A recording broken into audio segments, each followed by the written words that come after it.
The Wonderful Quarantine in Valhalla and the Adventure of Zeus. Who said quarantine had to be boring? In Valhalla, warriors enjoy a paradise of partying and combat, without worrying about the virus or death. Each day, they rise at dawn to fight each other with swords and axes, and then gather in the great hall to drink mead and eat boar meat. There, they listen to the stories of Odin and his Valkyries, and sing songs of glory and honor. Night falls, but the fun doesn't end. The warriors continue laughing and dancing until sleep overcomes them. This is how they spend their days in Valhalla, waiting for the great day of Ragnarok. Zeus was bored. Very boring. He had been locked up in Valhalla, the palace of the Norse gods, for months, unable to get out due to a pandemic that was ravaging the mortal world. He did not understand how he had ended up here, nor why the other gods had invited him to quarantine with them. Perhaps they thought it was a courtesy gesture, or perhaps they would take advantage of his power and wisdom. The truth is that Zeus did not feel comfortable among so many warriors and so much beer. One day, while he was watching the mock battles taking place in the Valhalla courtyard, Zeus had an idea. What if he escaped for a few hours and visited Earth? Overall, no one would notice his absence, and he could enjoy himself a bit and relieve his boredom. So he took advantage of a discovery by Heimdall, the guardian of the rainbow bridge that connected Valhalla with the world, and slipped through it unseen. Zeus came to a great city full of lights and noise. He marveled at the progress of humans, but he also worried about their pollution and violence. He decided to do some exploring and see if I found anything interesting. He donned a cap and sunglasses to blend in, and he blended into the crowd.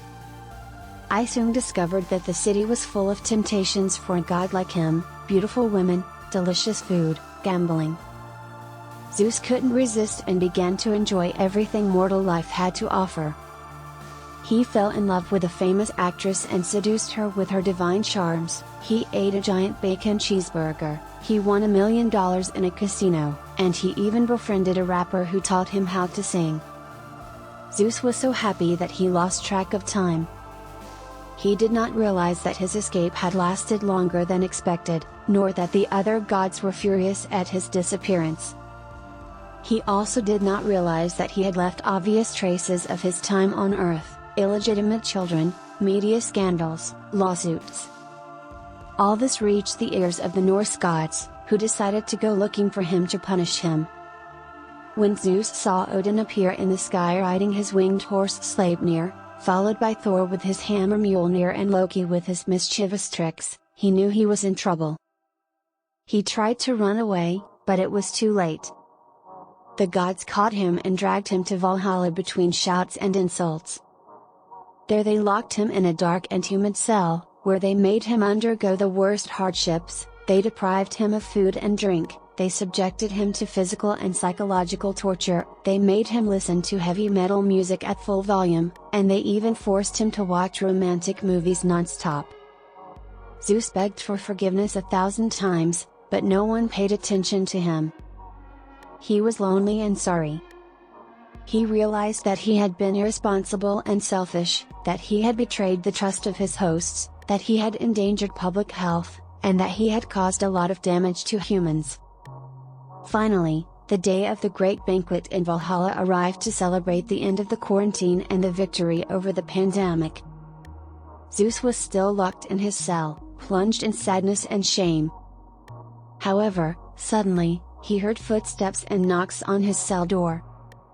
It was Heimdall, the guardian of the Rainbow Bridge, who had come to free him. "The other gods have forgiven you," he told her with a smile. "They say that everyone deserves a second chance, even the gods." Zeus couldn't help but feel enormous gratitude and joy.